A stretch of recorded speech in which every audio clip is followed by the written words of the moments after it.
The Punjabi Gurmukhi word Kirpa translates into a blessing, in this case, a blessing in disguise.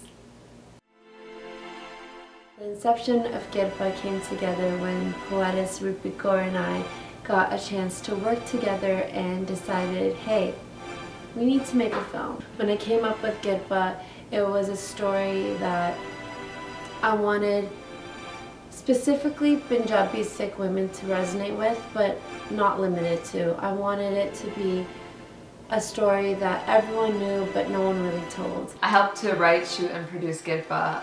Gideon and I, we were actually sitting at a coffee shop one day, and at this moment we were discussing the struggles that artists had, and so we decided to play a little game. I would say one sentence. I would give her 2 sentences back. I would come back with another. About 20 minutes later, there came the screenplay of Kirpa. We decided who we wanted to be a part of this project and why it was so important for me to include different artists, homegrown artists that I knew of that were so talented in their fields, and how we can make this a collaborative project that all of us have a platform to showcase our work. I truly believe in community, and I truly believe in the concept of building and rising together, and this was the perfect opportunity to do so. Being a visual artist in our community, I think it was amazing how women wanted to enlighten this topic and wanted to become into the limelight. And I personally wanted to be part of it because I know what it feels like to be a brown girl trying to make something out of art. Because it's not something that we're used to. We're not used to being just an artist. The story of Kirpa really mirrors women that we are surrounded by, and kind of fragments of different stories that we've been told. You know, being second generation youth, what we experience when we're at home and conflicted with what we experience at school or work or with our social lives. some might ask if there's a script and you wrote it, like, why is it so pivotal? Why is it so important to have a writer on board for a film that there, wasn't really a lot to say? I think the script, or what I wrote, and what we gave to all the people involved and the actors, it wasn't words, but it was the feeling, and I think that's even more difficult about it, was explaining to the characters, when this is happening and we're at this point of the film, this is what you need to feel and this is what you need to exude. We wanted the visuals to speak for themselves and be able to have the music to heighten that experience. Well, about the time last April, I was working on an album myself. It was called When Color Lost Light. And then when Kieran and Rupi approached me with the idea, it kind of resonated with me. When I make music, I don't really go for a particular genre. My main focus is on being as real and as genuine as possible. So when artists like Rupi and Kieran approached me, these are the exact people I want to collaborate with. Real finds real. And a lot of my sisters and Punjabi youth around me went through the same kind of thing. Growing up as a musician in a Punjabi household doesn't really fly too well. It's not really held in high regard. And especially when that art reflects more Western ideals. Kirpa Kaur was someone I admired so much. I loved her work. I was in awe of her voice, and I felt like it was time for people to experience the same thing that I've experienced when I've seen her perform. Musically, I've been singing since I was 6. My mom was my first teacher. She taught me how to sing shabads on the harmonium when I was very, very small. For about 6 years now, I've been learning the Gurbani Kirtan tradition, and that's taught me a lot about the technicalities of music, and it's taught me a lot about the importance of the pairing of words to musical techniques, and it's given me a very well-rounded understanding of music. What is very, very prominent in my music would have to definitely be the jazz influence. I've been friends with Gideon and Rupi for some time now. In terms of our artistic vision, we are very much in the same lane, so it's very easy for us to understand each other's expression. And so when Gideon and Rupi talked to me about the soundtrack, they literally just came over and were like, okay, we need to just do this. And we had nothing prepared, but it just happened so smoothly. For the first track, sung one of Rupi's poems, and all I did was really just read the poem, and whatever came out, whatever notes came out, it was just that was the first take, really. The second song that we recorded, it comes up when Kirpa is having this very painful reaction to her father's disapproval, and she's feeling very shattered. So the words that I'm repeating over and over again are Jirda Mora, which means my being, or my soul. So it's really just her expressing how she feels so broken and how her whole being just feels so broken. And so they showed me the scene, and what I did was really just my first response to it. Since Kirpa was an artist, we had Jagdeep Raina. He's targeted a lot of different issues with his work and done a lot of archival work with his paintings and drawings, and I think he's just so talented.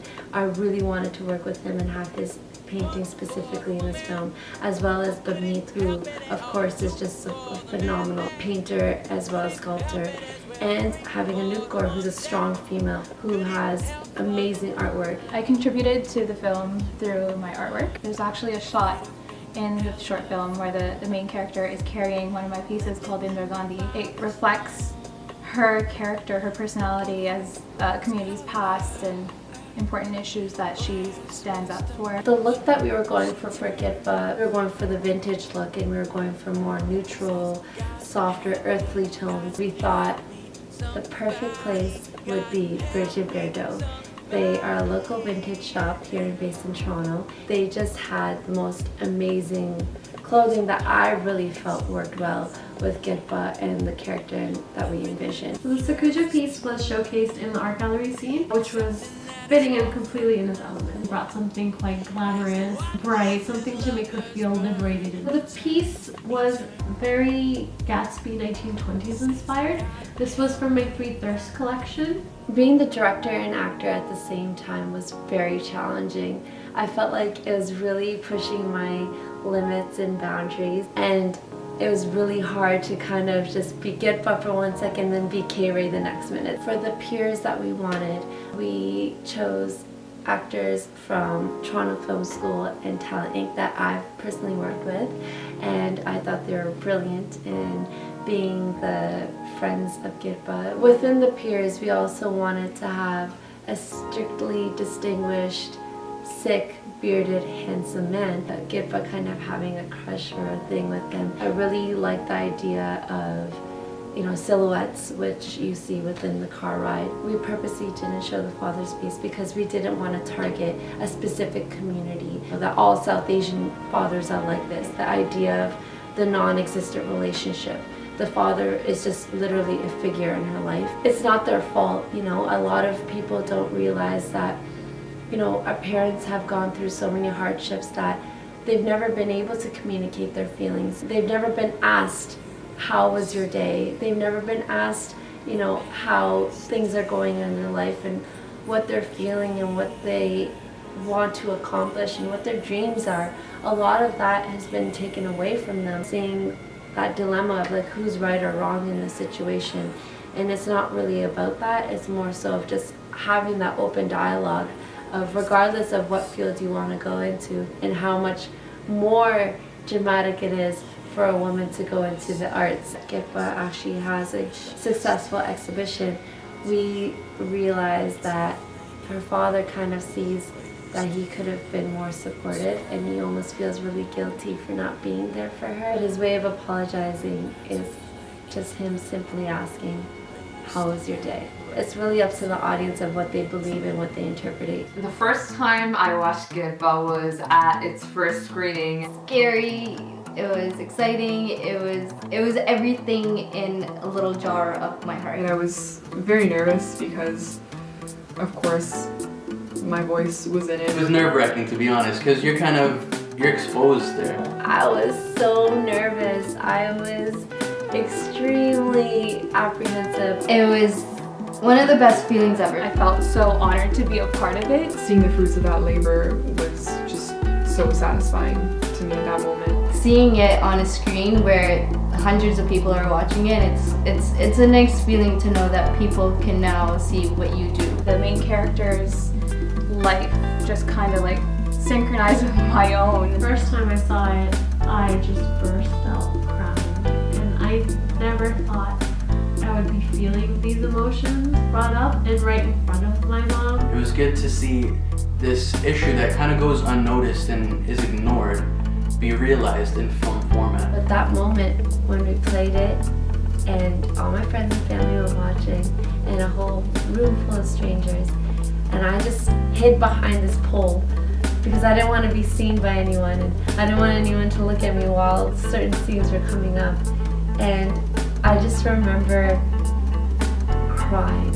I think in that moment I needed to let out and realize that this project that we worked so many hours on came to life. After that screening, we began to travel with it. So I took it to Vancouver with me, and then it went to England, and then we took it to California a few times. And it's interesting the way it was always the same film, but you take it to a different venue, you take it to a different crowd, and every single time the experience is so different. I think that's what it is about films, and being able to and having the opportunity to travel and take it around really shows you how much art touches people in different ways. Kirpa is a multitude of women. She is every painter, writer, artist, actor, actress, model, and just beyond that. And she embodies all this, and she's multidimensional. What I want to say to other artists is to just challenge yourselves, challenge life, just do it. Because everyone, I feel, in their essence knows what they want to do with life. It's just hard to take that first step. For you to love what you're doing and to have confidence. Forget fear, forget doubt, just go for it. And I think if you're sincere about it, people will take you seriously. You've got us as pioneers, mentors, guiders. The arts are flourishing, so you've got a stronger future now. People that are looking for honest work will find you, and I think that's the most important thing. As an artist, as a creative individual, you should never change your craft or the way your craft is expressed to be embraced by a certain audience. In fact, it's their responsibility to understand and appreciate your work. You can't control what you're good at or what you're meant to do, but you just know you have to do it. It's important to be well-rounded in the knowledge of your craft. So push your curiosities and push them to the fullest. We have to be the storytellers. We are the culture creators. We are the trailblazers. We are the ones we are waiting for.